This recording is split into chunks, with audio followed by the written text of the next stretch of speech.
Welcome everyone to the top 5 ways to use SMS messaging to enhance customer experiences. My name is Vishal Vibhakar and I work at Front, and we're very excited to have our co-sponsor today, Twilio, and a special guest, Varitek, to deliver this webinar for you. Let's get started. Today's speakers we have are Andersen Yu, my colleague here at Front, Stevie Case, Regional Sales Director at Twilio, and George Beers, Help Desk Supervisor at Varitek. To kick things off with a little icebreaker, I'd like to ask each of our panelists today to name one binge show that they're binge watching. Let's kick things off with Andersen. You want to start? Yeah, sure. Thanks for having me, Vishal. So one show that I binge watched and finished this week was Tales of the City. It just came out on Netflix, and that's where I'm watching my shows. I love it. It's super fun, and also super excited to be here today too. Thanks. Great. Stevie, you want to let us know? Yeah, so I'm not going to steal George's thunder. Definitely Office on that list, but I'll let him have that one. I've been actually binge watching this kind of horrifying show called What If on Netflix. Based in San Francisco, is a totally over-the-top dramatization of a VC startup situation. You should watch it. It's a little bit over the top, but really entertaining, really good. And the fact that it's based in San Francisco is a lot of fun. I think I saw previews for that. I didn't realize it was based in San Francisco. I'm gonna have to check that out. George, what about you? It's fictionalized San Francisco, though. There's a fake tower there that you'll appreciate. Oh, nice. Okay. Excellent. So yeah, I mean, Stevie kind of already hinted at it, but I mentioned before to these guys that basically for me, The Office is just kind of a round the clock thing. As soon as I finish it, it's one of those shows that I restart. I do watch a bunch of other things in between, you know, continuing on the Netflix line. And probably the last one I finished watching was the new season of Black Mirror, which was also kind of another one of those like off the wall, close to reality, but not quite kind of shows. Yeah, I know. Every time I watch Black Mirror, I get so scared. It's hard for me to keep going, but such a great show. For me, I think Seinfeld is my version of The Office, where it's always around the clock. But I've been watching Fleabag, which is an Amazon comedy, really funny, British comedy actually, and it's something I've been able to get through pretty quickly. So that's been fun. Great. Thank you, the three of you. So just to set the stage today for how this session will work, excited to have everyone join us today. As we've mentioned in the invite, please feel free to ask questions in the chat. At the end of this, the last 15 minutes or so, we'll have time for a Q&A. And also, you'll receive a recording of the webinar shortly after. So we'll send that out later on today. Cool, and today, here's the agenda. So introduction, we'll give a quick overview of each of our products, and then we'll go into the top 5 ways, and then, as I said, a Q&A. Again, I'm your host, Vishal, and I do marketing here at Front. And really our goal today is to talk about how businesses are using text with their customers, ways you can use Front with Twilio SMS, and again, cover any questions you have. And we already have a few questions that have come in, so we'll get that, like I said, at the end. So to kick things off, sorry? You might want to share your screen. I don't know if you're going to share your screen. Oh, sorry. There we go. There we go. Thank you for that, Andersen. Now let me open that back up. All right, perfect. So Andersen, why don't you go ahead and let us know what Front is? Sure, yeah. So Front is reinventing the way businesses communicate with their customers. You can see there, Front is sort of the intersection between all these business communication channels that you might have, Twilio being one of them, and why we're all here today, as well as any of the other tools that you might use. We bring all of these things into one inbox so your team and you can work more efficiently and deliver ultimately a better customer experience. We have over 5,000 businesses in areas like on-demand, hospitality, travel, that rely on Front today to accomplish more as a team, and also using all these various channels like SMS to achieve that. Great. Twilio, Stevie, you want to let us know a little bit more about Twilio? Yeah, you got it. So Twilio is really about building the future of communications, and we are a cloud communications platform. We power customer engagement through voice, SMS, chat, video, WhatsApp, and just about any other channel that you can think of. Really at the core of Twilio is our super network. You can think about us as sort of a meta carrier in certain ways. We've got a network of global redundant carrier connections that make Twilio your one-stop shop for any kind of communication you might want to send globally. Layered on top of that super network, we have our channel APIs. So that's the voice, SMS, chat, video, email, and even fax, which is one of our newer products, ironically. And then layered on top of the channel APIs, we've got a series of intelligent services. So some of the things that would fall into that category would be our multi-factor authentication suite of products. We have a natural language understanding framework for bot building called Autopilot and more. And our newest product is one called Twilio Flex. It's a fully programmable, massively scalable contact center platform. So, and of course, we're always known for our much-loved docs and our extensive developer tools, currently in use by more than 4 million developers all over the world and over 180,000 customers globally. Wow, that's great. I love how you said fax as one of your newest products. Yeah, that's awesome. Thanks. And George, let us know about Varitek. Yeah, so as you can see there on the slide, Varitek is the leader in the industry for deposition and litigation support services. So for anybody that doesn't really know what that might mean, that basically means that we work with the law firms and corporations across the country, and we provide them with the court reporters. And the court reporters that we provide them with use the stenographic, that we can provide video services or digital reporting services for any type of deposition. We do them all across the country. We can do them in remote locations. We've done them, out of the country as well. We can get reporters to basically, just about anywhere. We also are fully HIPAA and PII compliant, obviously due to the nature of the industry that we're in, and we really lead in a lot of security measures with that as well. Cool, great. Thank you so much. Now, time to get started. So before we go into the top 5 ways, I just wanted to quickly share some interesting stats here about texting, about the business of texting. So very high level, we have about 5 billion people globally that send and receive text messages, and that's expected to get to 6 billion by 2025. We now send 25% more texts per day than email, which I found extremely fascinating. It's about 15 texts per day versus 12 emails per day. The average person has 0 unread texts at a given time. This is incredible, especially when you compare it to email. The average person usually has about 4 unread emails at a time. And 39% of businesses use some form of texting with their customers. However, 3 out of 4 consumers would like more text from businesses. So I think one theme that we'll cover here is how there's really a huge opportunity for texting with your customers, and how so few businesses are doing it, yet consumers are wanting more. And 64% of consumers think that companies who text value their time, are progressive, and would recommend them to others. So this is also another, I think, really fascinating statistic. I think when we think about texting, and we'll, like I said, go into this a little bit further, we think about it being personal, we think about it potentially being intrusive. But if you do it the right way as your business, and if you engage your customer in the right way, your customer actually wants this and wants more of this.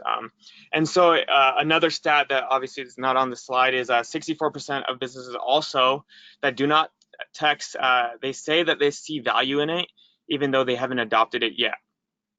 And 73% of businesses expect their SMS marketing budgets to increase in the next year.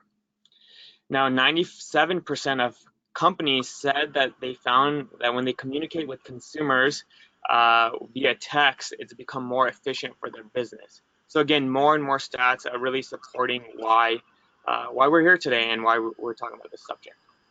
So Vishal, just one thing I want to add to that. I think when people think of text, they think of millennials or younger consumers, but the data actually shows that 97% of Americans text every day at least once. So I think that folks would be really surprised that text is really a channel that crosses demographics and communities, and it really is a common denominator way to communicate with consumers, regardless of age or other demographics. Yeah, totally agree. Another stat is like texting is actually the most preferred method of communication for all ages. I agree, Stevie. I think when we think about texting, when we think about like mobile usage, we think about millennials. But like you said, now with smartphone usage being across uh, demographics, texting is really the preferred choice of communicating. So thank you for that. So number one of our top 5 ways is communicate quick and actionable info. Stevie, back to you. Can you let us know a little bit more about what you mean by this?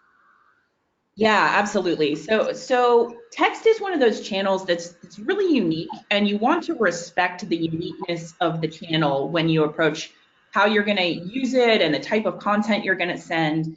We touched on already that all texts are generally read. The read rate is super duper high, and they're also read very quickly. So almost all texts are read within 3 minutes, and that's a pretty staggering statistic.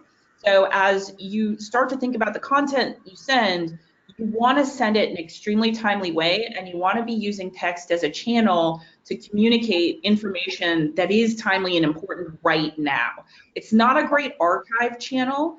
It's not one of those channels where you want to send lengthy, multi-message content. You want to keep it brief, make it immediately actionable, and really respect that channel and the medium for it. So, when you think about text, you can think about it instead of like, oh, text is just another channel like email. We like to think about it like an extension of all of your systems. You've got all this great customer data. You've already got email, and that's a great channel for certain types of content, longer form, things like that. Text is a way for your customers to interact with your business without having to download an app, without having to read a long email, without having to take on the burden of a UI or whatever else. It's a very direct mechanism for control for that user. So we strongly encourage people who are using text to keep those things in mind, keep your content short, keep it conversational, and allow those users to treat it like the ephemeral channel that it is. At the same time, you also do want to be mindful, and George touched on this, of data privacy and security. So it is a channel that should be used differently than perhaps somewhere where you might have the entertainment data in an app or other places. Doing things like redacting the content of your message bodies, of redacting your recipient phone numbers to protect those. There are a number of security best practices that are really important to respect with text that are going to be different than your other channels. So that's important to keep in mind. Yeah, and one note kind of on that, what we've done here at Varitek along those same lines is we're basically treating, and I'll get a little more into it later, how we have our boxes laid out, but we treat all incoming text messages basically as urgent, because right now we're using text messages to communicate with our reporters. And the reporters, they could be in courthouses, they could be in a lawyer's office, they could be wherever, so they don't have time to pull out their phone necessarily and read a long email or make a phone call, or they're not allowed to because they're on the record.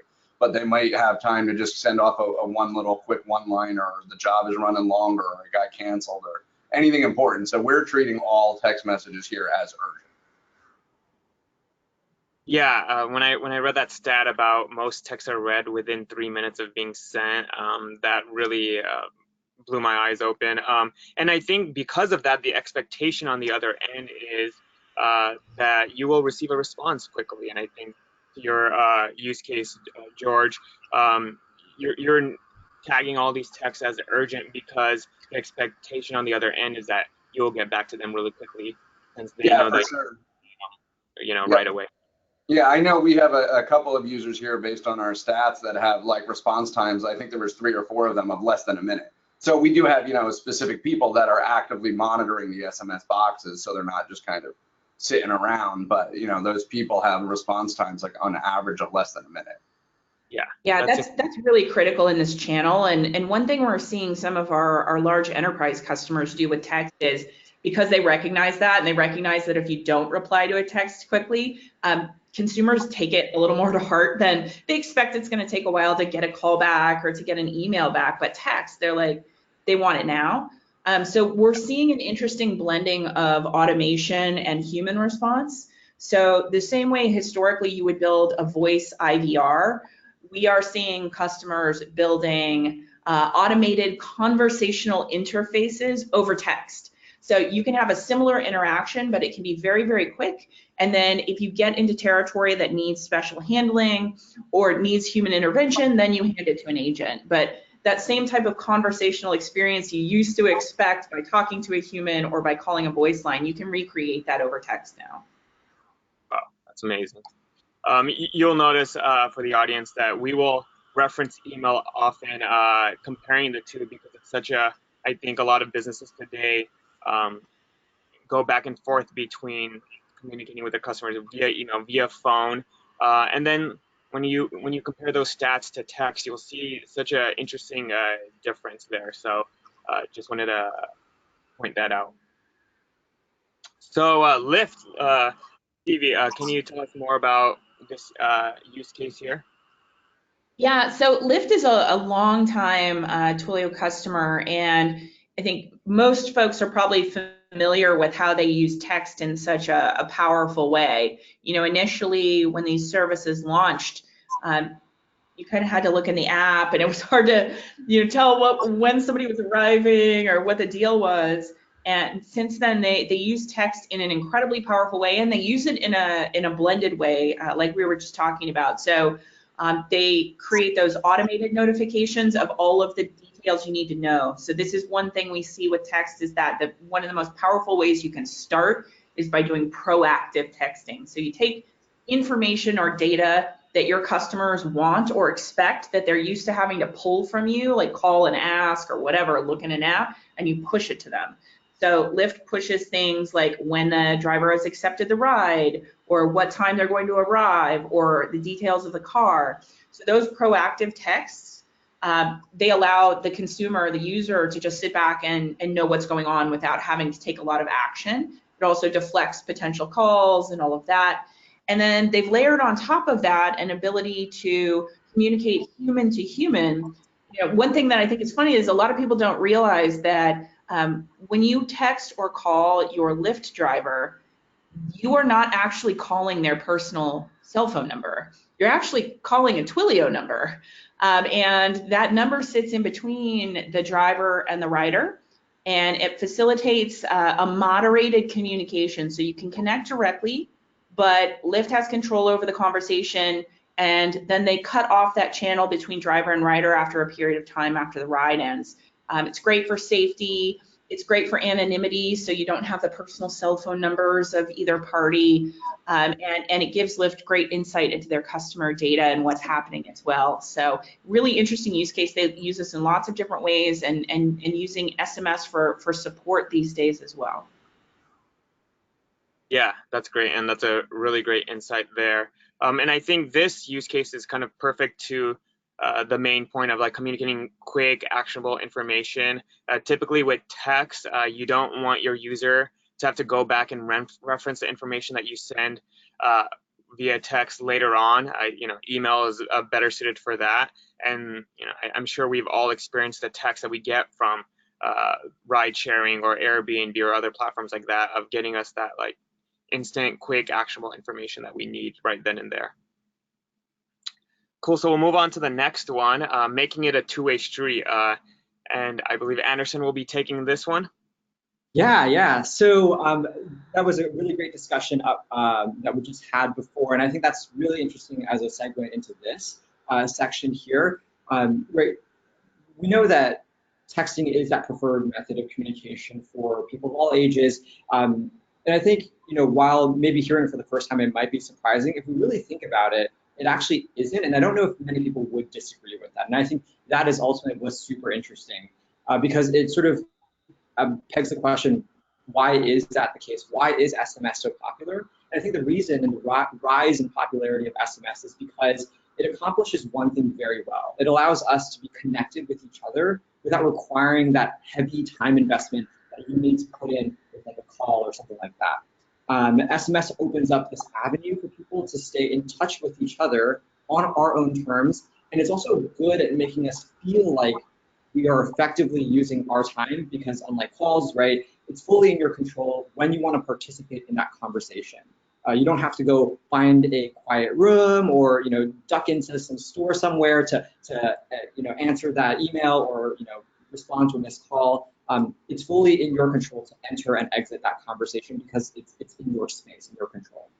Now, businesses are increasingly making that move to engage with their audience and their customers wherever they are. For a lot of them, SMS is becoming that most effective channel. Now, for most of us, right, we take our phones everywhere, and that is one reason why SMS is so effective. We take our phones everywhere. There is that urgency to when you see that like notification about a text message come through versus any other push notification that comes from an application, right? Referring back to that 3-minute read time, it's super quick. And so as businesses move into this space, it's primarily been used for personal communication. Many of these expectations that they have with this personal way of dealing with communication also carries over, and businesses now need to adopt to that. Now, a personal example of mine that I think about, and it's still really surprising that it stuck with me all this time, is this delightful interaction that I had with SMS with the business. I was looking to buy a framed tweet. Yes, you can totally do that. But beside the point, I was looking to buy this piece of art, and I put it in my cart. I got distracted. I needed to leave the house. I didn't end up purchasing it at that moment in time. Typically what you would get would be maybe like a follow-up email, and I would very quickly archive that email. But instead, I received a text message from the company offering me a 20% discount, to come back and purchase this. And I thought that was one, cool, that's great. Like, this is an automated message that I got. But I sort of did something that I don't typically do. I sort of semi-jokingly wrote back saying, I'll do it if you give me a 30% discount. Now, I'm sure many of us probably don't interact in this specific instance with that kind of a message. And I didn't expect to hear back from them, but I actually did. And I thought that was really, really cool because, even though they didn't agree with a 30% discount, which is fine, I still found it really delightful because there was a sort of this transformation in that moment where I thought this channel was mostly just a bot on the other side. But in fact, now I know there's a human on the opposite end of this interaction. It humanized the whole experience for me and also just made it memorable, which is why I'm still talking about it now. They've achieved that stickiness that comes with SMS, sort of fusing into this personal space and having the human that will then support me through my journey as opposed to just letting me know, hey, here's some piece of information that you might have forgotten. They're supporting me through that entire journey of my process with them. Now, if you think about just flipping that scenario a little bit, right? If there's a message that comes to me letting me know that there's an issue with an order and they don't provide me like any other support, like what is my next course of action? I'm probably gonna reply back to this message because they've opened up this avenue for me to communicate with them. But if I don't hear back, imagine just how frustrating that can be. And I'm sure many of us have had experiences where we've had that kind of interaction. So it's not enough to just engage your customers at this point in time. Like, you really need to provide an outlet to support them throughout their journey. So yeah, that's sort of my piece about making SMS not just a one-way channel, but a two-way street for customers and for businesses. And that's increasingly what customers are expecting, especially when you start to move into the space that it's been historically a two-way street because it's a personal use case. The same rules sort of apply in the business case as well. Yeah, this is critical from a Twilio perspective. We see this with customers all the time. They start with a one-way notification and they don't really contemplate that users are going to respond. And when we see that, they do. And when they do, the best case scenario is that you create a conversational interaction that mirrors how people normally communicate over text with their friends, their family. And you really do buy a lot of loyalty and goodwill by doing that. the evolution we often see is first they don't think about the replies and what to do with the replies. Once they get that handled, often what we'll see is if they want richer feedback, they'll text a link and they'll send folks off to a sometimes somewhat painful mobile website to like fill out a survey. But the reality is the best thing you can do here is just gather it as a part of the conversation. Just modify the way that you're approaching the conversation with the user and humanize it and keep it simple. You can collect the same great data and your response rate is likely to be significantly higher if you keep it in text and two-way conversational. Yeah, no, I totally agree. And it's just interesting looking at these stats right in front of us because I think our natural tendency, because we're using text so often, is to reply back. And with businesses, we're unsure if it is a robot on the end. Typically, it's probably automated. But when you do get a reply from your response, it's very delightful, like Anderson said. And I think also, as you mentioned, it's sticky. We're talking about it right now. He still has that. He remembers the company. He remembers the name. And who knows, he may purchase it later. But if not, he's at least talked about it with us, and he's at least shared that brand awareness to other folks. So I think this is actually very important. And personally, when I get a chance to text back, it's definitely always a really good experience. Anderson, want to take it away with our customer example? Yeah, so Saucy is, of course, a customer of Front and Twilio as well. And they're in the business, if you've never heard of them, they're in the business of providing on-demand service for alcohol delivery. I think it's, what's interesting here is, previous example was Lyft on-demand service, transportation. Saucy is sort of in the same space, but in a different way, right? So they're providing on-demand service for alcohol delivery. And one of the best practices, like Stevie mentioned before, is that sort of starting off with the updates, right? We're pushing notification, we're pushing information to customers that they want and that they need to help them feel connected with what is going on with the business. How is the business helping them achieve their goal, right? And so you have things for Saucy, it's like your order has been received, driver is en route, driver has picked up your order, things like this, things of these natures. And so all this is really an effort to keep you updated. Now, if you do have a question, what do you do? Very similar to the example that I was talking about in my previous slide. You have this one number that's texted you.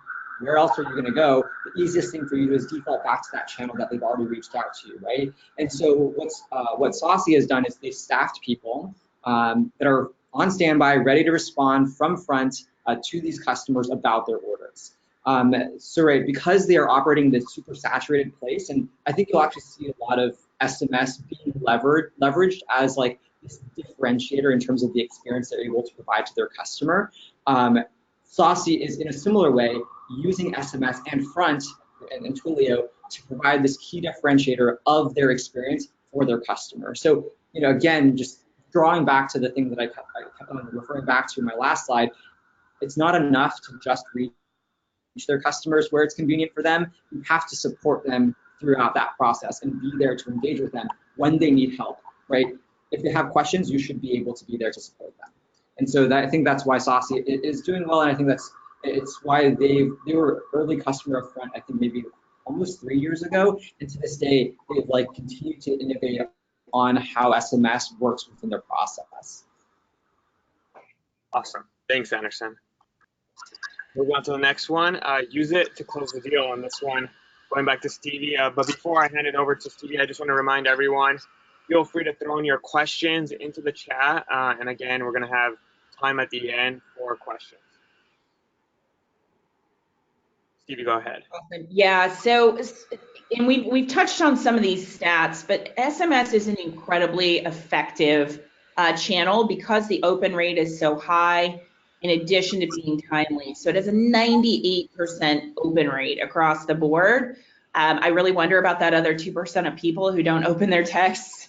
I think there's something weird going on there, but that is just, it is staggering how quickly and how efficiently folks open those. So when you look at a 22% open rate for email, push can be 2 to 3%, and that's if you get folks to even install your app.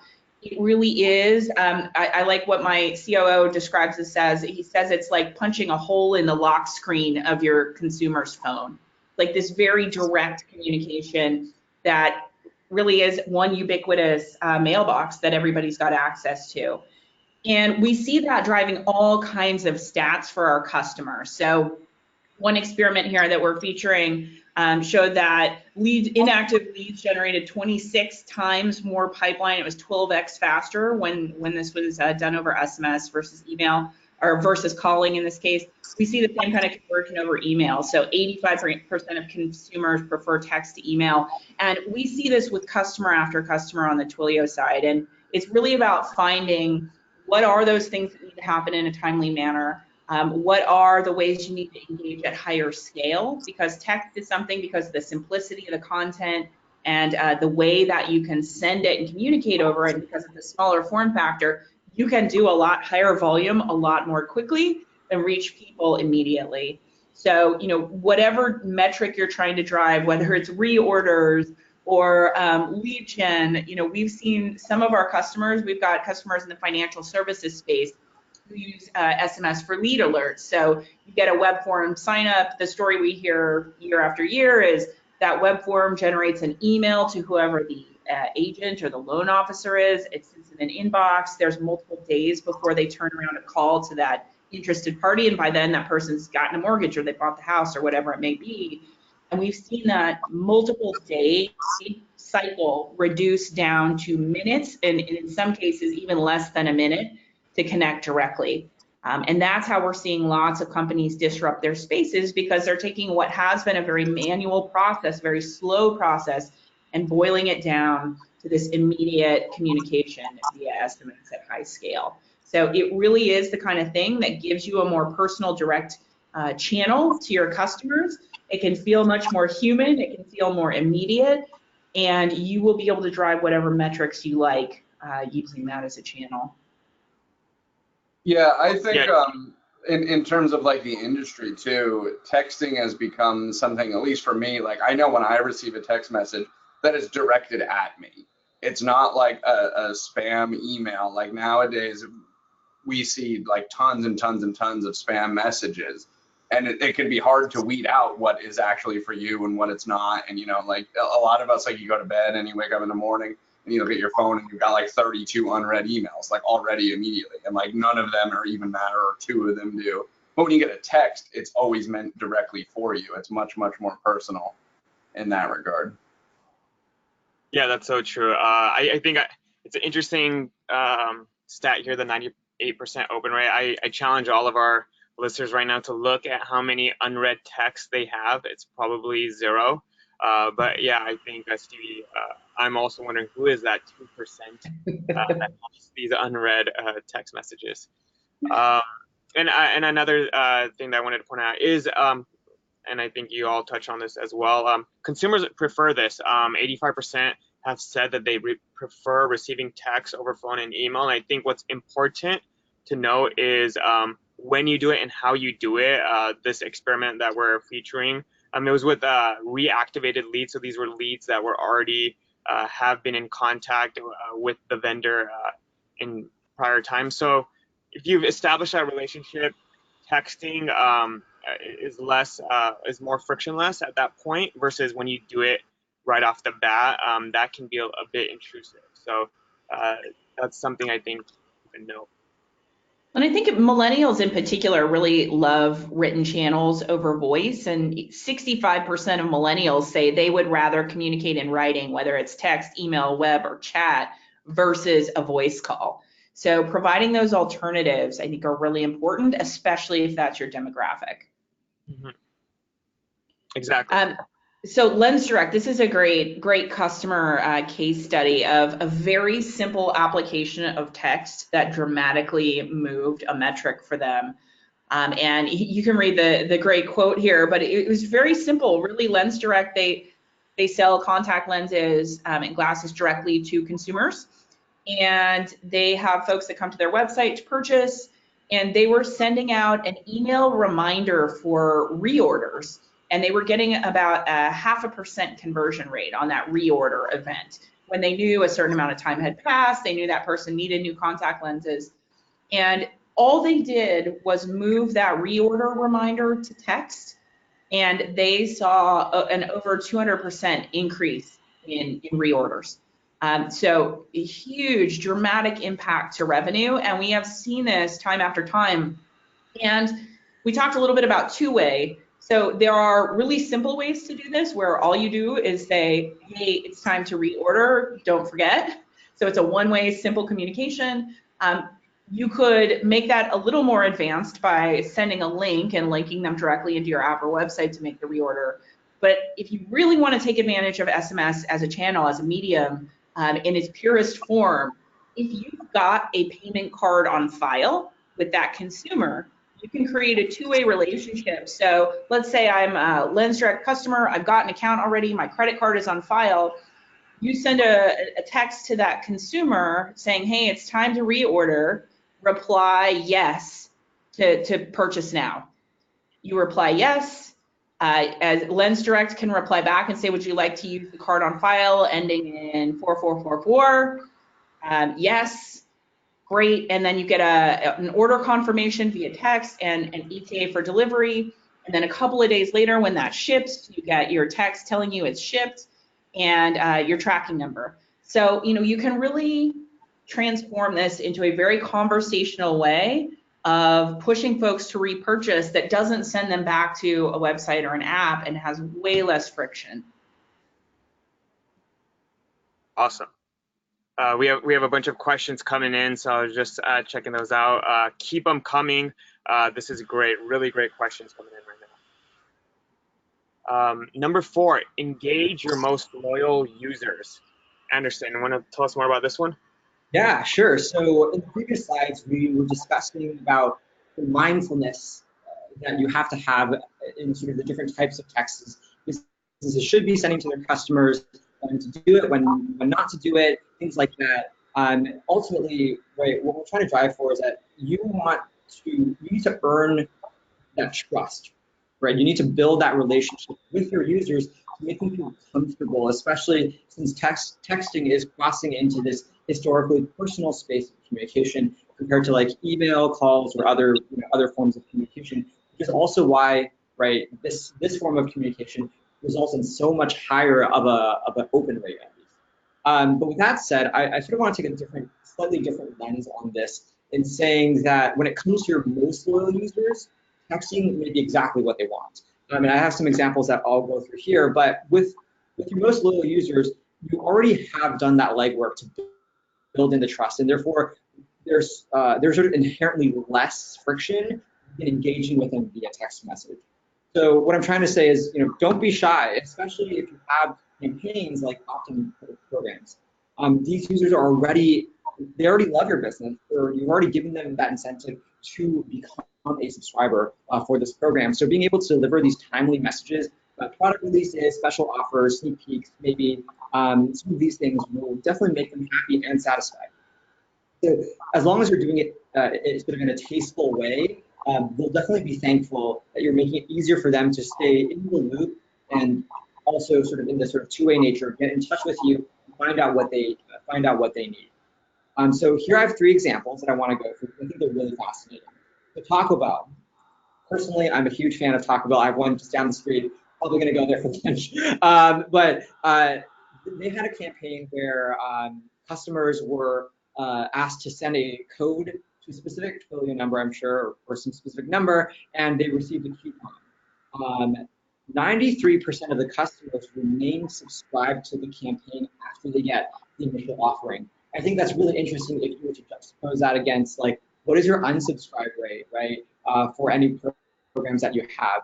If you look at these sort of, instead of the unsubscribe rate, the remaining people who subscribe, that's a huge percentage of people who have taken that initial step to opt into this program because they are a fan, and they're not unsubscribing afterwards, allowing you to continue that relationship moving forward. Now, the second one, for those Game of Thrones fans out there, HBO had a program where they would send sneak peek videos of the upcoming season They ended up having about 70,000 subscribers in the first 2 months of launching that program. Now, what's super interesting about this example is that HBO would send a link to this exterior website where they could have that sneak peek content that would be there temporarily. But what was super cool about this was fans actually ended up capturing that content and sharing it out via their own social media pages. Right? So you've used this place, this medium of getting really good response rate, really high open rate with the subscribers, get them interacting with this content that you've spent a lot of time producing. And then now the ROI of these people, the fan base, is super high. So what ended up happening was this one video received over 1.5 million views on YouTube. Right? That's so much higher than the initial 70,000 fans that subscribed. And this is just one video, right? So if you really think about the ROI, you have this initial fan base that's super ingrained, super like loyal to your brand, and here they are sharing with their network. So now you have this network effect of having your content reach so many more people, which I think is just, that's also just super fantastic. I wish that would happen to a lot of our messages. This is what it means to like really leverage that fan base that you have. And the last one is a really cool opt-in program that Kiehl's had, which essentially the program was to sign up for the service. And what it will allow Kiehl's to do is send you 3 location-based text messages when you're sort of in the vicinity of a Kiehl's store. Now, after 6 months of this pilot program, Kiehl's found that 73% of customers who signed up to receive these SMS alerts actually made a purchase. This is literally a direct numbers of subscribe to conversion. That's super high. And sort of surveying these people after the pilot program, 81% of respondents also remember that they received a text message. So what does this really mean for SMS? It's not just that it has this ability to make you like go from being a subscriber to convert you, but also these are really sticky. These are memorable instances, and especially if you do it right, do it in a conversational tone, these are things that will stick with your users and continue to flourish in terms of building out your brand relationship with the customer. So I think this is super fascinating. I love these 3 examples especially. Yeah, those are really fun examples, and yeah, I think your point, Anderson, people want these texts, especially your loyal users. 93% remain subscribed. That's amazing right there. And also the customer conversion rate, the Kiehl's example, 73% of customers ended up purchasing. So again, there's a lot of effects of your texting strategy here. And Nordstrom, Anderson, let us know about that. Yeah, so Nordstrom, I'm sure many of us have heard of Nordstrom. So they're an example of a customer that I think really leverages SMS well to engage with their fan base. They've created this product and program called Next. I'm not sure if any of you have heard of it. I'm not part of it myself, but they created this program that allows their sales team to engage with shoppers through SMS via Twilio. I think it's via Twilio. So Next allows shoppers to be alerted of new arrivals, fill them in on upcoming sales and events, and send photos of merchandise when they're looking for something special. By making it simple for customers to find and hear about these items they're looking for, Nordstrom has been able to increase in-store sales. And I think why this is a perfect example is that Nordstrom has productized this behavior that they've already noticed, right, between salespeople and customers, especially for those of you who work or are familiar with the luxury retail space. Salespeople have historically been using SMS already, SMS or even other channels like WhatsApp, Line, to connect with their clients, where they're building this solid relationship to then make sure that they have also loyal customers coming back to them for the newest item of a fashion line or anything like that. And so with Next, Nordstrom is not only able to collect more data about these interactions, but they're also supporting their internal teams with these tools to better engage with their clients and customers. And I think that's the movement that we're seeing, right? You have a lot of people in various industries who've already been using SMS, in sort of this personal capacity as a relationship building device. Now businesses are realizing the effectiveness of this channel and are now productizing it or integrating it in more official level into their business. So it's not something that is tied to someone's personal number, but it's tied to the business. The business has access to this. The business has access to all of the data. The business can create these processes. I think that is what's super interesting, just about this movement in general. Awesome. Great. Thank you, Andersen. Yeah. Moving on to the next one. Scaling your business operations. And so we actually have a question. George is going to take this one, but I think we have a question from Brad that's related to this topic. And the question is, what are some tips and techniques for managing SMS and email with the same customer? And I think George, you have a really great use case for this.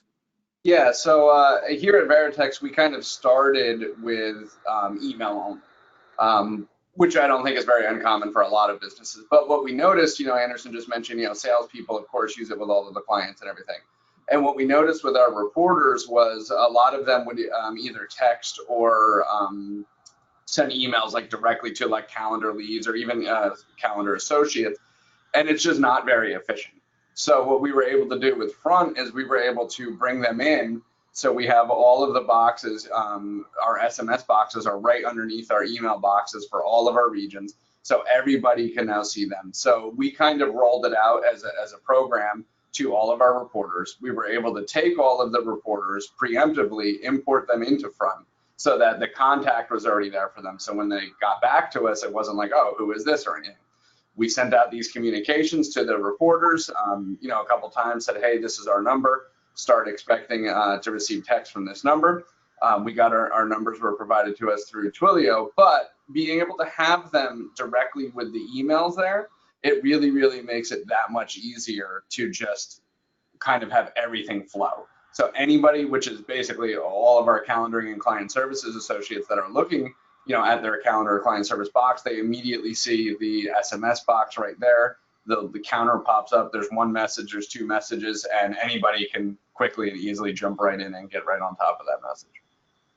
This is so funny because this is just a universal theme with Twilio customers. The reality is your customers are going to text. They are going to do it.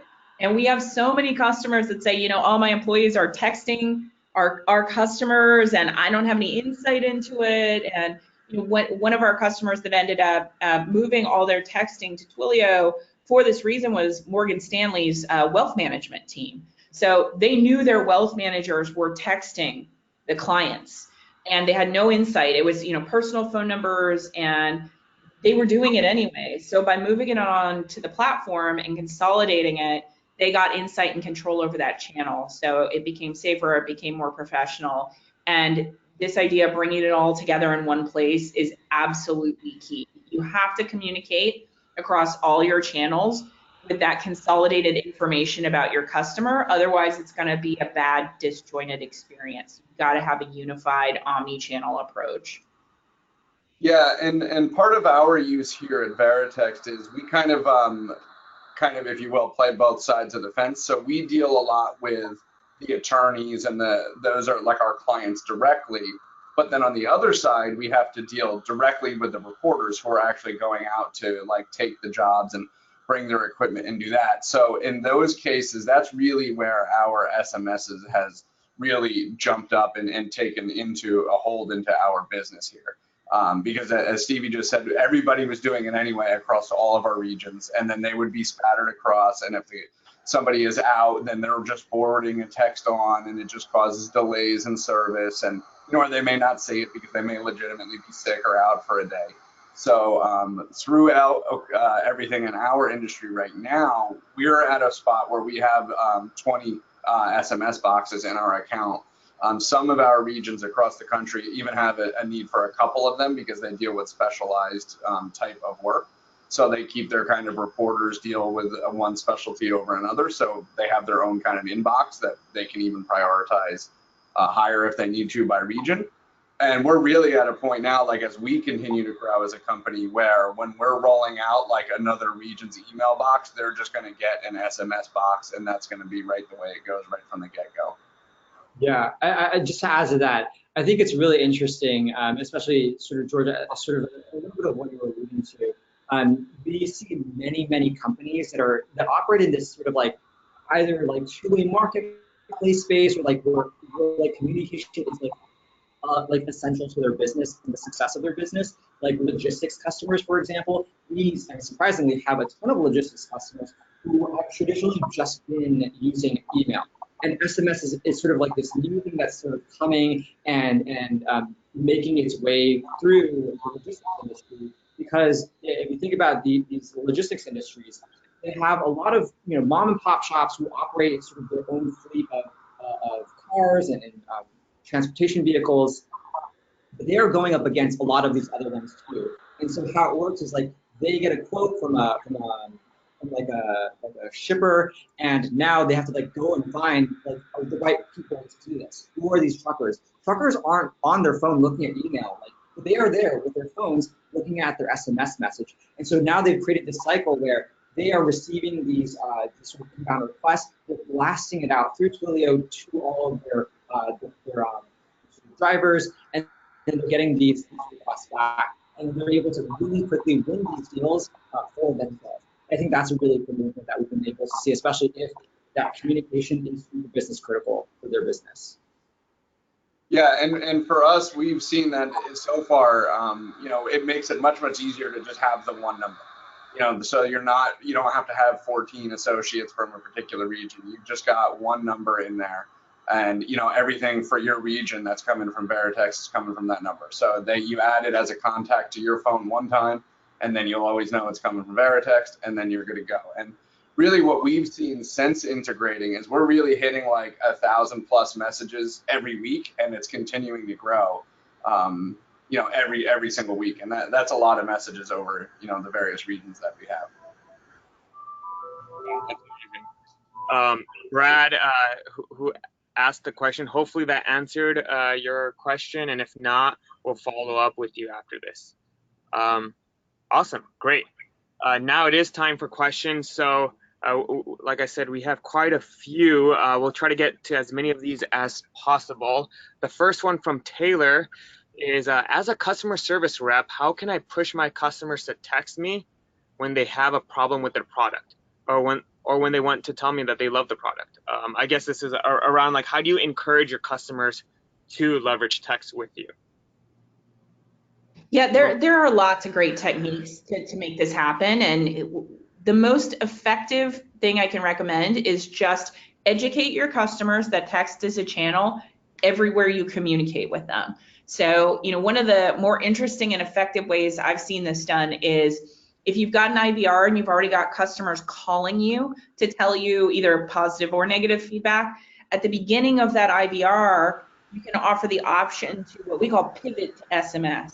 To say, we now enable customers to text with us. Would you like to resolve this over text? Press 1 to receive a text to this phone number right now. So you've got kind of an immediate actionable pivot from somebody who's going to engage in an extremely expensive phone call talking to a human, instead pivoting to that SMS channel. And you want to do that everywhere you communicate with them. Put it in your emails, put it in your sign-up flow. Just make it a regular part of the fabric of how they communicate with your business. And don't treat it like, oh, we only use SMS for our feedback survey and that's it. You make it that omni-purpose channel where they know they can always reach you, whether it's with feedback or questions or whatever the issue may be. So you really do need to weave it into the fabric of all of your communications with your customers.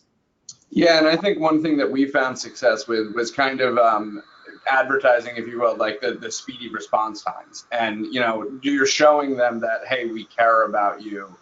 You're opening and you're being more inviting into the company when you're able to provide those kinds of response time versus like a long and lengthy email. There's times that email is just absolutely necessary, but especially for the very quick turnaround things, just the being very speedy with the responses is super key. Yeah, just to add to both of those points, I think definitely to George's point, time is like, it's almost like this is a channel that's going to be new for them. what is the expectation that you're going to set for them? How are you going to deliver on the experience to make sure that this is going to be an effective channel for them to reach out to you moving forward, right? You know, I mean, if I think back to like why so many millennials, I don't know if I'm considered millennial anymore, but like the fact that, you know, the expectation nowadays is that you call these phone numbers for these businesses, and your expectation is almost to be faced with this like huge call tree where I'm personally just like smashing zero to try to talk to a human. Right? Like, I'm not trying to listen to any options. I'm really trying to talk to a human because I want to get my answer now. Right, but like the businesses also recognize it's super expensive to do that, and so I think SMS is a really nice bridge between like the human touch and also like the ease for a customer to be able to interact with you on this level. If you can support them immediately, good for you. I think even if you can't, it's still at least easier for the customer, and as long as you do get back to them, which you definitely should, that is still a far better option for them to meet them where they are and to help them wherever they are, right? Like I'm on a subway, I'm gonna text this message and I'm gonna hear back maybe when I get off the subway or maybe when I'm at home. That's all fine as long as I'm hearing back from you, as opposed to like having to duck into a room, waiting an hour on this like to connect with a human, and then at the end I get a phone call or I get faced with this thing that says like everybody's gone home. Like I've now wasted an hour, and that does not make me feel good. So one best practice I want to add to this that I think is really important, and it's one of the reasons SMS is a really effective channel, is because it's an opt-in channel. It's not a channel you can just spam people, or if you've got a list of phone numbers, you can just hit that list. You have to be very respectful because it is such a direct connection, and because there are regulations in this space, the carriers are very sensitive. So the best practice, if you think you might ever want to communicate with your customers over text, collect that opt-in early. You want to collect it ideally at the point that they are first signing up with you, making a purchase. If they're going through any kind of registration flow with you, collect the phone number, collect the opt-in then to communicate with them over that channel, and then treat it with respect. You know, you can also, we've got an API specifically for verifying phone numbers. You want to make sure it's a valid phone number. You want to make sure it belongs to the person who's signing up. So get your data really clean, get your messaging clean, and get your opt-ins early. Yeah, I think that's huge, Stevie, and thanks for bringing that up. Like you said, make sure you get the opt-in and definitely be respectful. And that's awesome that you have this API to verify numbers. I think we have time for one more question. We have just about 2 minutes. What are some quantitative ways to measure customer satisfaction in regards to the quality of communication recipients receive with SMS? With email, it's easy as adding a footer link in all emails, asking customers to rate the conversation, but this doesn't seem very practical with SMS. It's from Levi Combs. Yeah, you can gather the same data, you just need to do it in a briefer, more conversational way. So there are players in the space that do a fantastic job, and actually use Twilio to power, and Medallia is a great example, use Twilio to power these kind of customer experience surveys in a conversational manner over SMS. You know, you just have to keep your questions shorter and ask them to reply to the text to rate the conversation. So the same way you might ask them to give you an NPS score, you can do that same thing, just make it a reply to the text instead of a link, or it can be a web form. So just think about your form factor, but you can collect exactly the same data in a quicker, more conversational way. Great. I think that's going to be it in terms of questions. Maya, Elizabeth, Joe, Sean, Aaron, everyone that's chimed in with questions, we will get back to you offline. We'll shoot you an email and answer those questions, so don't worry about that. And everyone, thank you for joining us. We will be sending out the recording of this webinar shortly after.